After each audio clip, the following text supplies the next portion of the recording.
taking care of yourself, your sleep, your wellness, your stress management, your nutrition, your exercise is so key in making sure that you always can move forward. Another one is obviously productivity. So how do you get more done in less time? And that's a really important one, because people think that you need to succeed, it's nose to the grindstone, work really hard. But like you've mentioned before, if your belief system isn't aligned with what you're doing, you're never going to get there. Mm-hmm. So that's why steps 1 and 2 have nothing to do with doing things. It's everything to do with how you understand your world and what you're shooting for. So productivity is a big one, and being intentional with your time.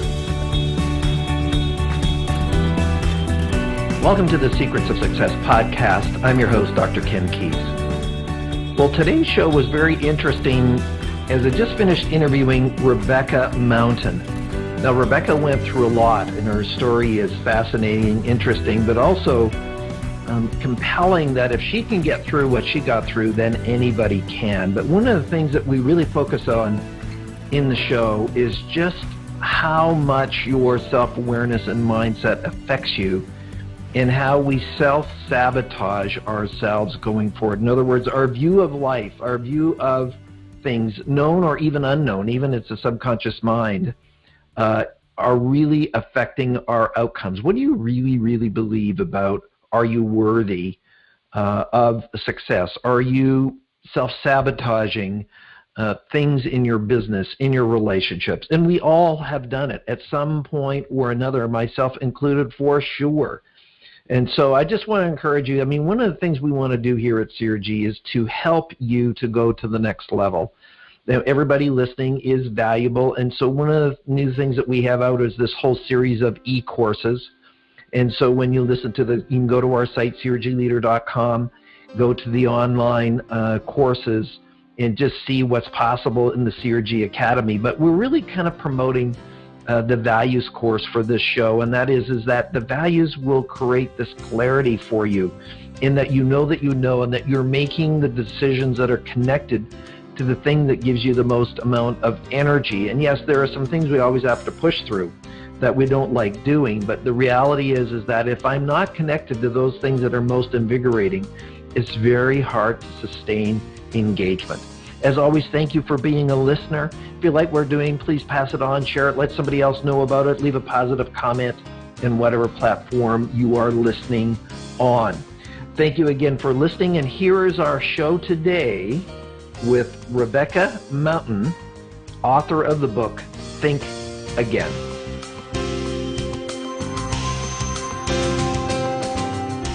Welcome to the Secrets of Success podcast. I'm your host, Dr. Ken Keis. Well, we always love to have stories of transformation since we are the Secrets of Success podcast, and today is no exception. We have an individual who really is going to help you to rethink. In fact, she has a book called Think Again. I won't even do the subtitle. I'll get her to do it. So welcome to the show, Rebecca Mountain. Thank you very much. I'm excited to be here. Well, Rebecca, your book's doing very, very well, and we're going to get into that in the second half of the show. But as we always do on Secrets of Success, is we want to really hear your story, your journey. And so, Rebecca, we're in Vancouver. This podcast is being heard all around the world. You're in Toronto. That's right, just outside on the West End. Yep. West End. So, Oakville? Almost? Burlington. You were very close. Burlington. I have friends in Burlington. Metropolis. Yeah, so those of you that are listening, we are just, Rebecca and I are just having a conversation without you. So as part of this, what is sort of your journey? Are you Canadian? Were you born here? What's the story there with your family? Well, I was born in Canada. I was born actually in Winnipeg, a great place to be from. No insult to Winnipeg. Half my family's moved back there again, so there's obviously a draw. But no, I grew up there for my formative years, and then I moved to Mississauga, which is just a little bit closer to Toronto from where I live now. But yeah, so that was location-wise what I did. The journey that I've been on since my childhood has been rather meandering and interesting and an uncommon tale. Let's put it that way. Well, as we all have our stories, right? That hopefully encourage others, but also say, man, if Rebecca can do that, I can. Yep, you got it, Pontiac. That's the one. So what was really your family? Now, did your family move you to Mississauga, or was that your choice? No, my dad moved. He was working for a company in Winnipeg, but was always traveling to Toronto. So we eventually decided to move here, and so we just kind of came along with the family. I've got 3 siblings. There were 4 kids, 4 years. And I think my parents were insane. They keep trying to tell me that I wasn't a mistake. And I'm like, it's okay, guys. I'm like 10 months younger than my older sister. So I'm okay with it, but they're still going with the story that I was actually part of the... Well, there we go. We won't get into any details on that situation there. No. Now, what was the profession that your dad was in? He ran a $4 billion steel company. He was the CEO of it's called Russell Metals. Wow. So what was family life like? I mean, did you see your dad? Was he away all the time, or did he connect with you guys? No, I never really connected very much with my dad at all as a kid. I really didn't until I spectacularly blew up my life at the ripe old age of 32 when we sort of bonded over other mistakes we've made in our lives, and it was really nice to be able to have that. I mean, I got it later on in life, and it's not that I have bad relationships with my dad, and great relationships with both my parents. They've always been really great. It's just there was that distance with all the travel. It's just tough when you're a kid, especially when you're one of 4 kids in 4 years, and there's just a lot going on. So yeah. Well, I get it. I traveled a lot when in my younger profession, and my kids were, young as well, and really basically didn't see them for a few years. So I get it. I understand this sort of the implications of that a little bit. As my wife said, she was a single mom. Pep technically was a single mom.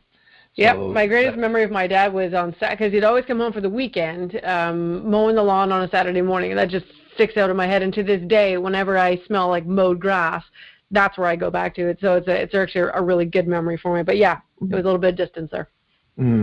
I get it. Well, I'm glad that you've reconnected. Now, with that, what happened after high school? Where was your journey taking you? Well, that's interesting. So a little bit more. It's a bit of a backstory that leads into like the greater story of kind of the evolution of my life. My parents joined a group, a religious group, that they really felt had an answer for them for what happens, in the afterlife, and it really filled a hole for them.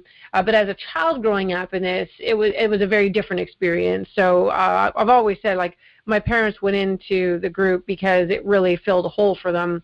But there are so many, there's a lot of rules, a lot of isolation, so you're really not terribly encouraged to have friends in school. Not encouraged to, we got rid of our TVs, so there was my life growing up as a kid is kind of like Amish, but with cars, like that kind of a thing. So, no movies, no TV, limited radio, and, we, as girls, were, very restricted in what we could wear, so only skirts, that were approved and lengths and stuff, and long hair, no makeup, no jewelry, so no parties, no prom, no real interaction with my friends. So when you asked, what happened after high school, let's kind of look like what happened in high school that led to what happened after high school. I met a guy and who was also part of the religious group, and you're very much, once you get it, like that's it, you make it work. And so that's kind of what happened. So after high school, I went to McMaster University in Hamilton for business, and by the age of 21, I got married, and because that's what you're supposed to do, and that's what I did. And so what happened is, over time, as I got older, I started running into problems because I was very, very different from anyone else in my sort of that I would interact with day to day, because you're not supposed to really establish any kind of relationships with people, right? You're only supposed to do that with people in the church. But I didn't fit in with the church either, because I chose to go to university, and that's not always actively encouraged by the leadership. My parents were fine with it, right? So they didn't have a problem with it. They really wanted me to go, but the leadership sometimes looks really down on women going into university. And then when I got a full-time job, that's now getting worse, because I'm supposed to, stay home and have babies. And then beyond that, I had children, then went back to work, and now we're spiraling out of control. So I'm not fitting in with the church people at all. I'm definitely not fitting in with the people that I interact with day to day. So basically, if you can imagine, I didn't have a friend. My one and only friend in high school, she went off and actually lived her life. And so from 18 till the age of 40, I never had a single friend because I didn't know how to make them. I didn't know what to do with myself. Didn't know. Now, you mentioned there, you slipped in a little thing about I had kids. Mm-hmm. So, Mom, you had how many kids then? I have 2 kids that I declare to be my personal fault, and then I have 2 wonderful stepkids. So I remarried since, so as you can imagine, the marriage numero uno didn't end well. Ended fine, but it just ended. And then I've got what I call my upgrade husband, and he has 2 of his own children, and so now I have 4. Upgrade husband. Okay, yep. Well, there we go, round 2. So when you think about what you were going through, and we can have a chat off air. I have a guess of what group you're a part of, because I have some connections with that through my past as well. Where were you? I mean, how did you even get out of that? Because it is such a controlling environment. It was very painful, to be honest, because they don't want you to go. They don't want you to look outside. They don't want you to ask questions. And if you look up terror management theory, it very much describes the setting of what happens with any group like this. But it can be a group, but it can also be relationships, businesses. It can manifest itself in multiple different ways. For me, it was a religious group. And so because it's fundamentalist, they really want you to agree with each other. And as long as you agree with each other, you're safe. As soon as you introduce anything from the outside, you're a dangerous person. So they really frighten you. Their favorite scare tactics were cancer or car crashes. So if you leave, or if you think about leaving, that's what's going to happen. And on March 17th, on 2008, it was an early morning meeting I had, about 6:30 in the morning, and I was going way too fast. And then as I approached an on-ramp onto the highway, at that point I had slowed down, but not enough, and I hit ice. And so my car spun, went down a 30-foot embankment, the tires exploded, I rolled onto my roof, crashed onto the highway, probably going about 60 kilometers an hour at that point. The car crushed over me, and I was pushed against my steering wheel with the pavement about an inch from my eye. And when it finally stopped, my first thought was, they're wrong. I didn't die. And then my second thought was, hey, this is what it's like to be upside down in a car. And then my third thought was, I should get out. So, because I knew that I was on a 6-lane highway, and so I get out of the car, and I'm not injured. I had mild whiplash. The car's flat, and I'm shaking the glass out of my hair, and it was one of those catalytic moments where just a switch just went off in my head, and I'm like, I'm not doing this anymore. I'm not doing this. And so what happened is I had to have a series of very difficult conversations. The marriage was an unhappy one. We were not doing each other any favors. We had 2 beautiful children whom we loved, but it was an unhappy home, and that had to change. And that, I mean, you can imagine, like, that is like, of all the things that are disapproved in this group, divorce is definitely not something they want you to do. But I just decided, I'm like, this is it. We're done. And I said, well, I'm not going to any of the church meetings anymore. And my explanation to the children was, you can talk to God in many different ways, and I've just found a different one for me. And so, it's very important to me never to make anyone that was still part of this group defend themselves against me. They tried, they wanted to meet with me, and I'm like, nope, it's okay. Like, my decision is made, and I do not want you to feel like you have to defend your position because I'm not changing my mind. And so that's really tried to deal with it as gracefully as I possibly could. So I left the church, I got a divorce, and then I lost my job. That was a nice one. They fired me over Christmas.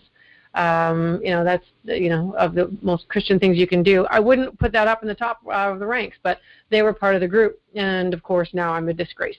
So I left that. And so, March 17, I roll my car, December the 8th, I'm out on my own for the first time. And now you can imagine, I grew up very wealthy, and I was very privileged, and it was wonderful. And then I got married at 21, so I moved right into that. And, my ex took care of the finances. So when I went out on my own, I didn't know how to do anything. I didn't know how to order cable.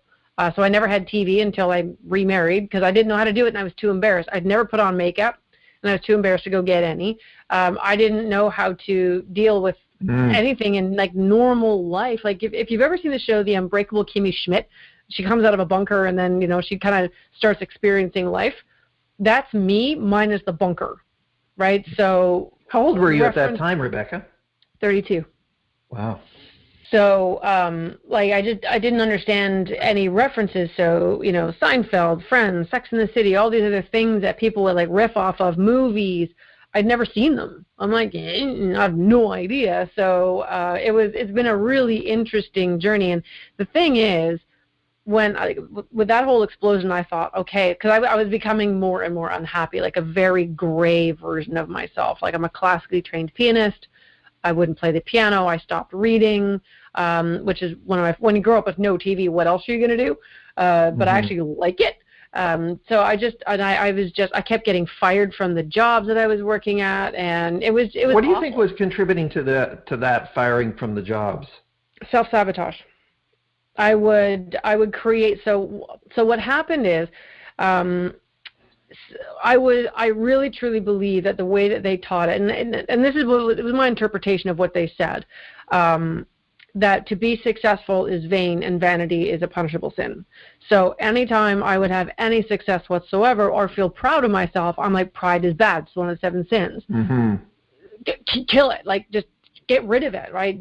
Make yourself feel bad because you're supposed to quote unquote die to yourself every day. And so I'm like, okay, well, I'll literally stab my heart every day.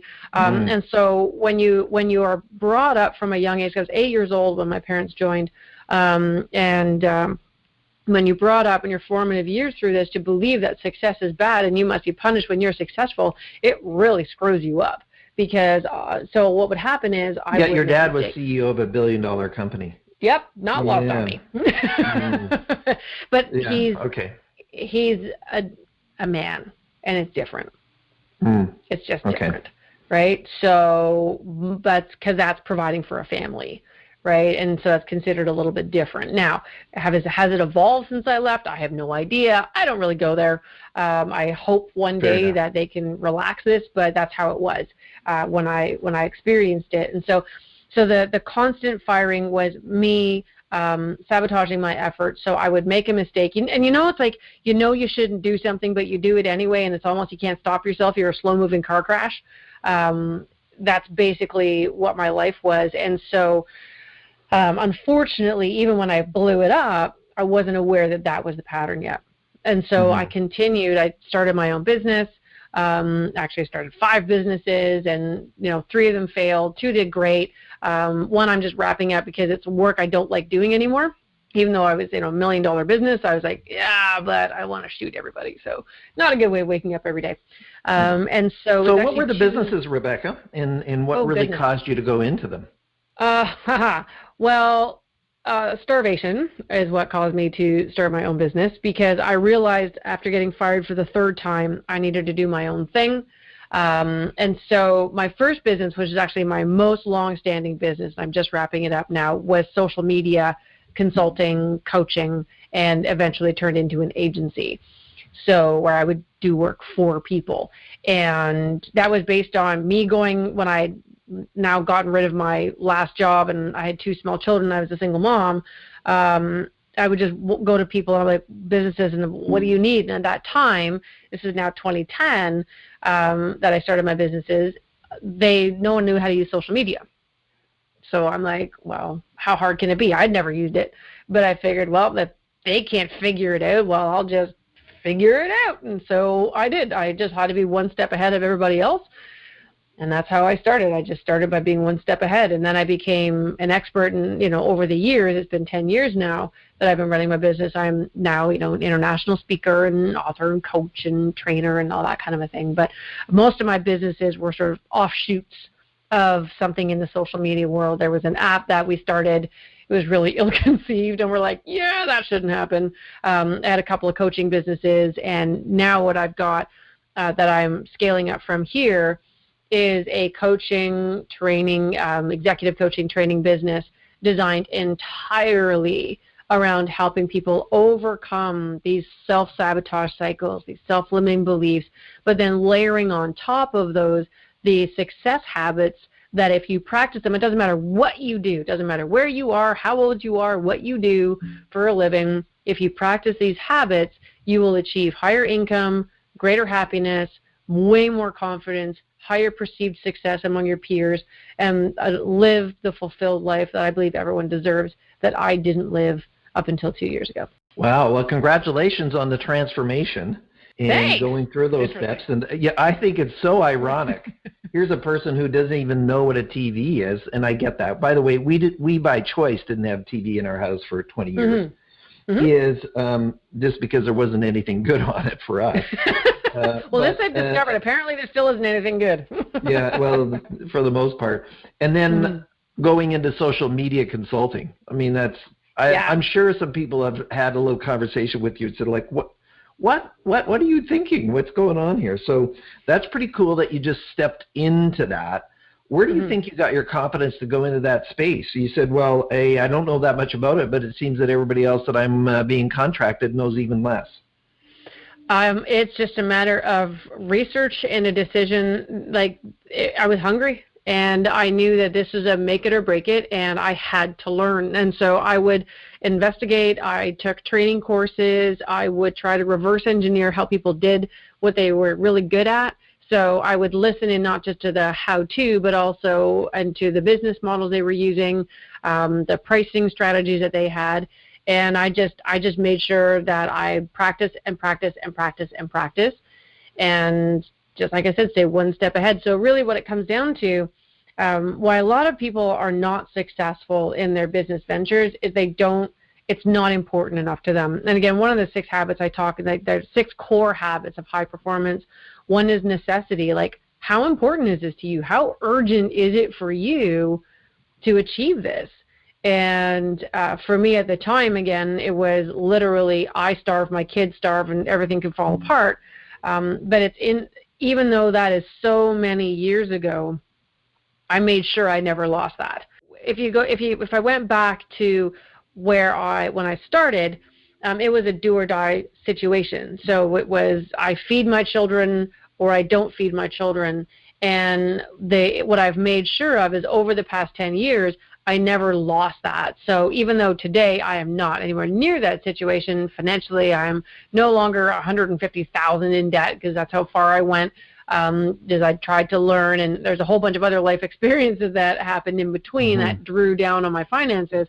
But I pulled myself out again, and the only reason I pulled myself out again was that same do or die mentality. The only reason I grew my agency to $1 million a year was a do or die kind of a mentality. And the only reason I was able to pivot away from that, which everyone told me I was bonkers, was the do or die mentality. And to me, right now, what I have merged together is a very, very careful balance of impact over income. It's at the beginning, it was all I had to make money. And that's where a lot of entrepreneurs start. And that's unfortunately where they stay. Where true growth happens, where you really step into your business in a bigger way, is when you say, what exactly is the impact I'm having on people? What change in their lives is happening because I'm part of it? And with my agency, I was, running Facebook ads and email marketing, but I didn't feel like I was really helping people. I felt like I was solving a minor issue, marketing side, but I would, because I could drive leads into a funnel till the cows come home. But if they had limiting beliefs or fears or limitations for doing the work that they should be doing, well, then it didn't matter. And so it was a revolving door of clients, in, out, in, out.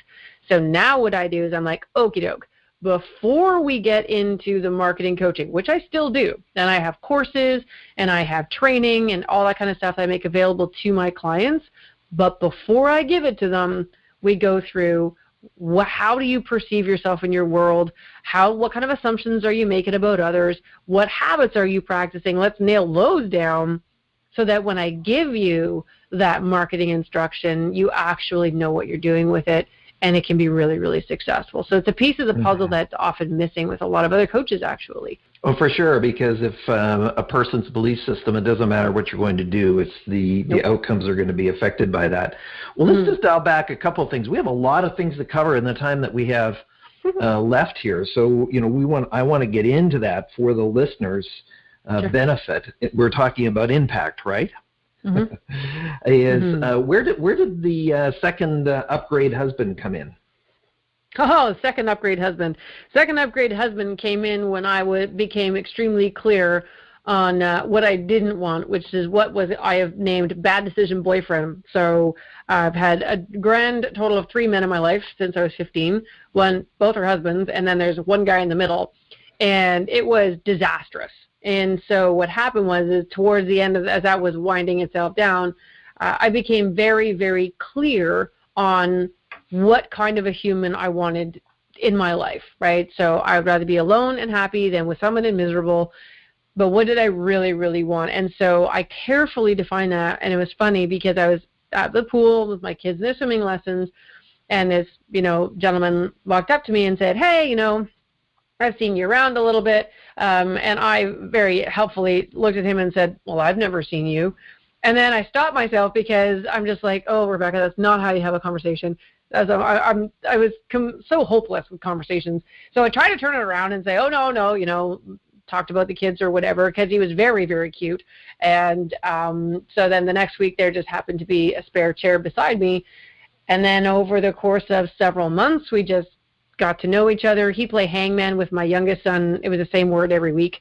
And every week he pretended he had no idea what it was. And so I met him at the pool, and he just checked off all my boxes. And I'm just like, okay, let's put a ring on that. So we 3 months after we started dating, we bought a house. And granted, I'm his third wife, and he's my second husband. So our parents, there's a lot of silence on the phone when we told them we were buying a house, just because our previous decision-making hadn't exactly been stellar. But we knew it was okay. And the next year we were married, and it's been 8 years since that wonderful day when he agreed to go for dinner with me, and it's been a phenomenal experience. One of the most amazing things about it, though, is, and I would encourage this for any of the listeners, whatever you truly want, the more clearly you define it, the more likely you are to achieve it. Like, to say I want to be rich is too nebulous. To say I want to make $250 a year, that's something, right? And then it's just and reverse engineer back. And how are you going to do that, right? And so it's the same in life, business, relationships, with your children. So I apply the same methodology over and over and over again. And so what I have now is amazing relationship with all 4 of my kids. We've actually taken in another girl who, hit some hard times, so she lives with us too. So technically I have 5 kids now. I have a great relationship with my husband. I have wonderful friendships. I'm really kind of figuring it out. But I'm applying the same methodology, and that's true success. Take one methodology that works and apply it repeatedly everywhere and just get really, really, really good at it. And that's how I grew from nothing into a successful business from the ground up. Cool. Well, congratulations on that. So let's just dial into it. Share with the listeners the full title of your book. Sure. It is called Think Again, My 7-Stage Journey from Self-Sabotage to Success. And where did the book come from? Like, what was driving your desire to write it? When I went on my true journey of why run $1 million business that was absolutely miserable, I got some coaching through actually the high performance program that I'm now a part of, and in the first session, my coach just asked me to tell my story. And so as I'm telling my story, I don't know where this thought came from, but it dawned on me like thunder that I was telling my story, and every single time I did it, I was anchoring myself as that frightened little girl who was still a part of that group and didn't know how to get out and was absolutely terrified. And so instead of using my story in any good way, because after I'd tell the story, I'd feel just empty, and everyone would be like, wow, that's really weird. And then the conversation would move on. But I always felt that there needed to be something that came of it. And so in that coaching session, I realized that I can actually use my story as something for good. Because I've came so far, even at that point. I've come like leaps and bounds even since that moment. But I'd come so far, and I'd risen above so much. I'm not the only person who's had struggles and trauma, big T, small t, in my past. And so that's when I decided that I would come up with a book. And then what started happening is I started enumerating all the stories, all my self-limiting beliefs, all of the self-sabotage cycles. Well, it's when I recognized that success was vain and vain was bad. And so that's why I kept shooting myself in the foot every time something good would happen. Or I would think that, I'm just waiting for the hammer to fall.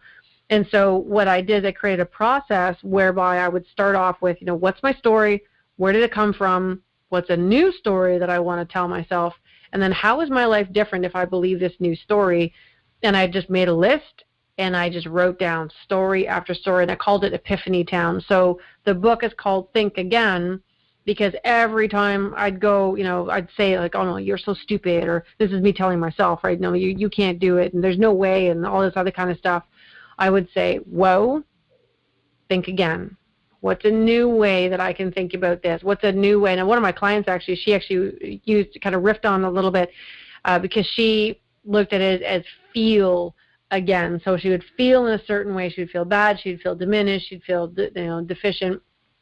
And she would be like, okay, hang on. I'm going to feel again. How do I really want to feel? And how do I, what's a new way for me to think and behave so that I can feel this way? And so that's really where the book came from. I still apply the methodology. Our self-limiting beliefs can sometimes be buried very, very deep. And then one day something happens, they get triggered, and like, blam, it's everywhere, right? And at that moment, what I really love about this, and what I've helped so many clients with, and people who've listened to interviews like this, is you may have those moments, but now you have a way of strategically getting yourself out of it, and to help people to have that ability to crawl out of whatever hole they've created for themselves or that they've tripped on. So that's really where the book came from. That's where the name came from. It's something that it's easy to remember, and it's simple for people in kind of a knee-jerk situation to kind of go, okay, wait, think again. Mm-hmm. Let's go. And congratulations on it being a bestseller.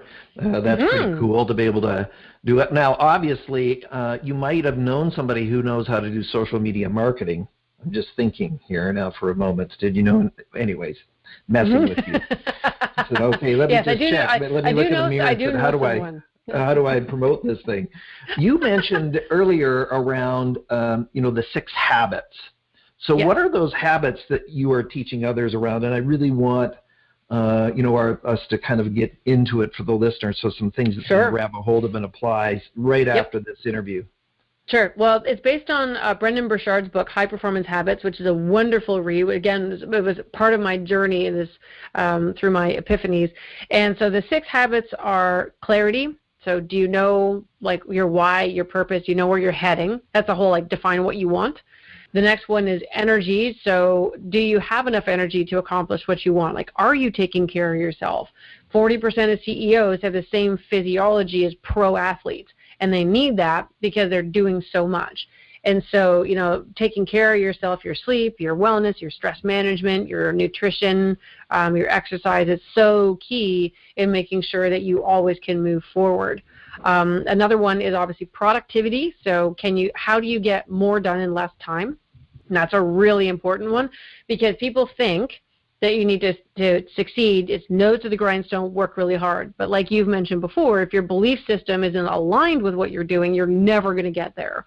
Mm-hmm. So that's why steps 1 and 2 have nothing to do with doing things. It's everything to do with how you understand your world and what you're shooting for. So productivity is a big one, and being intentional with your time. Right? So not feeling guilty when you're doing one thing that you're not with your family, and then with your family that you're neglecting your business. It's understanding how to manage that so that you're very, very intentional and you're present in all of those situations to be the best version of yourself. Mm-hmm. Next up, there's courage, which is a huge one. That's facing your fears, stepping up for yourself, being confident even if you don't feel it. Sometimes people need an alter ego to kind of step into that in a little bit. Influence is a huge one. So influence allows people to get other people to believe in you, buy from you, trust you, and all those things, especially as entrepreneurs, you need to have in order for you to succeed. Because if you can't pitch yourself, well, no one's going to buy from you just because you have this awesome thing. You need to be able to explain to other people how your dream helps them achieve their dream.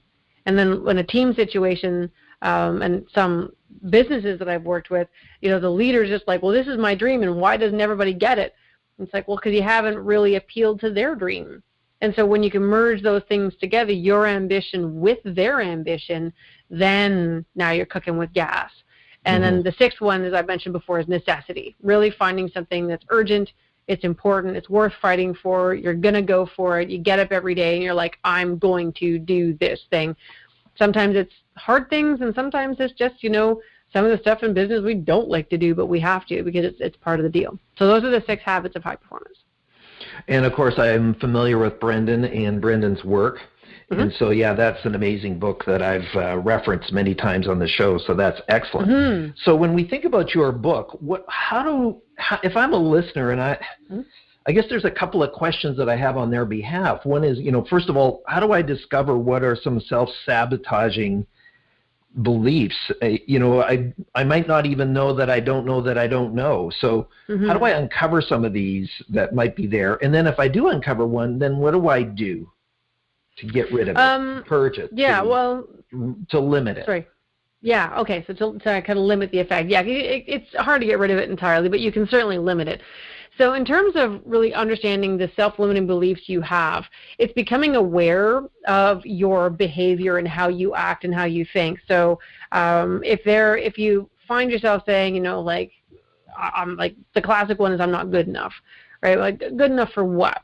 And you really kind of, I don't feel like I'm good enough to run my own business. I don't think I'm smart enough to be able to do this. I don't think I know enough to be able to, step into a bigger role, or learn something new, or create a new marketing system, or actually pick up the phone and make a call, or you're worried about what people are going to say. So it's when you feel yourself hesitating, that's when you have to kind of go, why am I not doing this? Why am I avoiding this work? Right? So it's becoming aware of what you are naturally and easily and happily moving towards, and maybe what you're avoiding. A lot of people, they avoid big, maybe slightly scary things, and they do a whole bunch of busy work around it, but they know they're avoiding something. You're avoiding a conversation, you're avoiding an upgrade to your business, you're avoiding firing someone, you're avoiding making a phone call, sending an email. One of my clients, she fessed up to something that she realized was that she got a call come in our phone, and instead of picking it up, she let it go to voicemail. Why? Why did she let it go to voicemail? So when you start going that, you're like, why do I do that? Right? That's not a good way of thinking. If you think that if you make a mistake and you crush yourself, there's a self-limiting belief, because there's 2 mindsets that we all have, and we want to limit the one and really emphasize the other. So the one that we want to limit is your fixed mindset. That's the judge and be judged. That's not doing something because we're afraid of what someone's going to say, or a bad review, or someone's going to disagree. For a longest time, I wouldn't do videos on social media because I was afraid of the trolls. Now I just have fun with them because I'm like, oh, seriously? Like, whatever, Bill in Nevada, who has an opinion on my video on happiness. So the judge and be judged mentality is one that, again, it's important to become aware of it. And being aware of it is number one in being able to now make change. But many of us are sleepwalking. So if anyone is getting to that point where they're like, okay, I'm really not happy, and I'm now open to discovering why I'm not happy, that's sort of step 1. And step 2 is like, okay, what makes me unhappy? What are the things that I'm saying to myself that are negative, or that the assumptions I'm making that are negative, and saying, okay, I want to change that now. And then the process I talked to you about earlier, where you say, okay, what's that negative thought? What's that negative belief? What's that assumption I'm making? What drama have I made up in my head? Well, so-and-so could say blah, blah, blah, blah, blah. And we think it enough that it becomes real. It's not. Right? You may be worried about what someone else is saying. Oh, they're talking about me behind my back. Meanwhile, they're thinking like tacos or burritos. Which one do I want for lunch? So we kind of get ourselves all in a tizzy when really, if the person's not interested, or the classic one for the customers that I help with, because they're mostly entrepreneurs, they don't pick up the phone because they're not sure what the person's going to say, or they're afraid of a no. And when we work through that, that's an assumption, it's not information, that is just a drama you're making up in your head, the only way to know is to pick up the phone. And so they would pick up the phone, and lo and behold, they made a sale. It was a great conversation. The person had been waiting for them for months. Where have they been?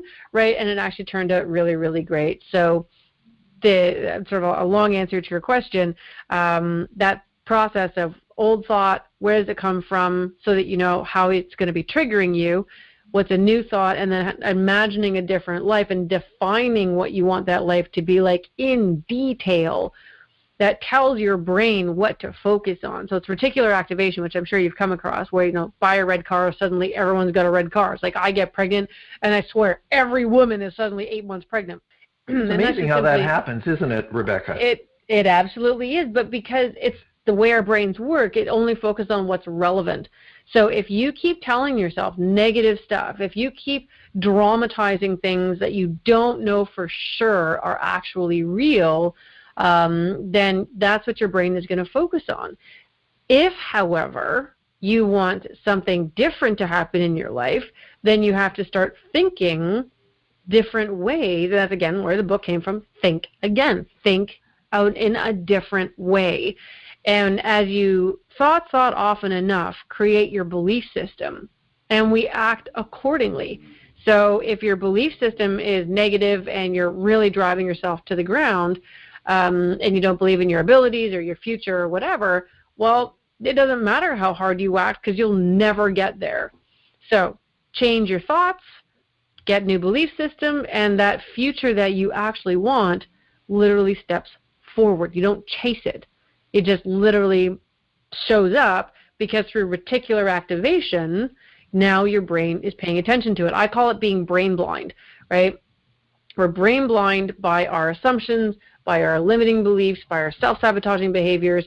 But as you become aware of it and you say, well, now I want to remove that blindfold. I want clarity. I want to have more in my life of the things that make me happy. Then literally that life you're looking for is sitting on a lounge chair right in front of you, just waiting for you to finally take all the blindfolds off. And it's really hip-hop happy that you've arrived.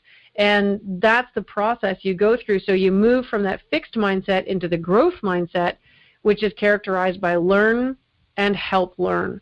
And that's how you really continue to explore new avenues for yourself, because even if you slip back into a bad habit, if you have the learn and help learn mentality, you'll learn your way out of it. And I'm like, you know what? My story is just my story, and it's unique to me, and somebody needs to hear this. And the kind of feedback I've had from people who've read this book has been nothing short of, it's been life-changing for me, and real validation that more people need to write their story down, because someone needs to hear you. Well, thank you for all of that. Now, we only have a few minutes left, if you can believe it, Rebecca. Where did the time go? Just boom, just like that. So before we get into sort of the last sort of tidbits of wisdom from you, how can people get a hold of you if they want to find out more about you? Well, my website's my name, so it's rebeccamountain.ca. And you can get my book there. There's all the information on my programs that are there. I'm building a page now for podcasts like this that I've been on to kind of talk about my book and what it is that I'm doing.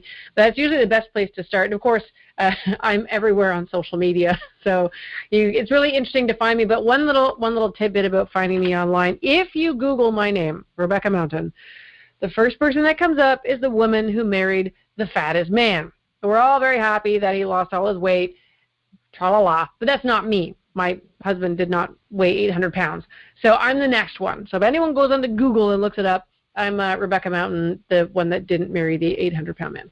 Well, there we go. I think your husband is probably happy to know that this has occurred and happened with that. So with this, Rebecca, one of the things that I'm just really kind of curious about, if I'm a listener right now and say, where do I start? Like I could even feel a bit, and this is probably even a belief system, I could feel even a bit overwhelmed by all the possibilities here. So how do I begin this journey with your system? Honestly, I recommend you read the book. You can also buy a workbook that goes along with it to help you work through all of the different stages, like the 7 stages I went through. The book is very very consciously written. It's not just a self-help book, like to open your mind to the self-limiting beliefs that you may have, but it is like the first 2 chapters are about that, the stories and assumptions you make. And then very quickly, it starts moving you towards, now what are you going to do with this? What are you going to do with your newfound clarity? What are you going to do with your newfound enthusiasm over this new life you want to create for yourself? And it's a step-by-step process. It includes talking about like your support team, really analyzing the people around you and what are they saying to you, because that contributes to how you are creating your belief system. We talk in the book about creating a plan, right? So how do you plan your way out of this kind of where you are right now if you're stuck? And then we go into a little bit on the habits, specifically around aligned action, which is kind of around the productivity habit of high performance, so that people can understand, don't get bogged down by busy little things. Do a few really important things and just focus on those. So I love to get people to start with the book. If, of course, anybody wants extra one-on-one help, I've got lots of different programs available. The ones that really affect change are either my high performance group coaching, and that runs twice a year, October and March. And then, of course, I've got the one-on-one version for people who want to deep dive and really are ready to make that pivot. They're sick of where they are. They know that they probably need a little bit of help to take off some of these blindfolds. And the results that I've gotten from those are just absolutely astronomical. And it makes every day such a worthwhile day for me. So that's kind of where, that's kind of like the levels of where people can start the book and the workbook, and then you can look at some of the other programs that I have to help. Super. Thanks, Rebecca. Now, before we depart, and by the way, at the end here, to stay on the line with us, is sure. What's your final bit of wisdom for the listeners as we depart today? Final bit of wisdom. It's always a tricky one here. The final bit of wisdom that I have is that no one needs to settle for anything. No one is ever stuck where they are. There could be a series of contributing factors and experiences and traumas that have made us feel like we're in a box. But that box is made of paper, and you can walk right through it. It's a decision to be made that you no longer agree to be where you are. Now, you don't have to blow up your life like I did to achieve happiness. But you need to make that decision, and upon that decision, make a commitment to become aware of what you're saying to yourself, the assumptions you're making, the people around you, and the feedback from the news and social media, getting rid of the negative, accepting only the positive, not because you're trying to be ignorant, but because you're trying to make sure that you're feeding that reticular activation system the kinds of pieces of information that lead you to what you want, and that definition of what you want.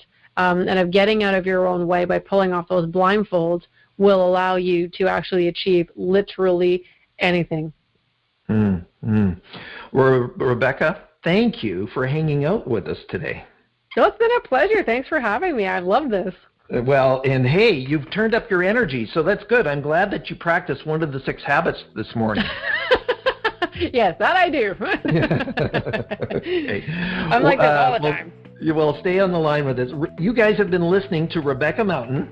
Her book is Think Again. Go online, go get it, go engage all the different information there. And how many times have we talked about on this show about the power of self-awareness and just being conscious, awake? And my encouragement is every single person listening to this show, as Rebecca has shared with you, matters. You have impact to be made. You have an impact to have with others around you, and that you are valuable. So keep that in mind as you go forward. And as always, thank you for listening. If you like what we're doing, please share, pass it on, let somebody else know about it, leave a positive comment on whatever platform you're listening on. Thank you for listening to Secrets of Success. I'm your host, Dr. Ken Keis. Thanks for exploring the secrets of success with us. If you want to keep the momentum going, log on to crgleader.com. Scroll to the bottom and sign up for our inspirational emails. You can also take your success to the next level by following us on Facebook and Twitter and connecting with Ken on LinkedIn. We hope you have a great week and look forward to you joining us next time for the Secrets of Success podcast with Dr. Ken Keis.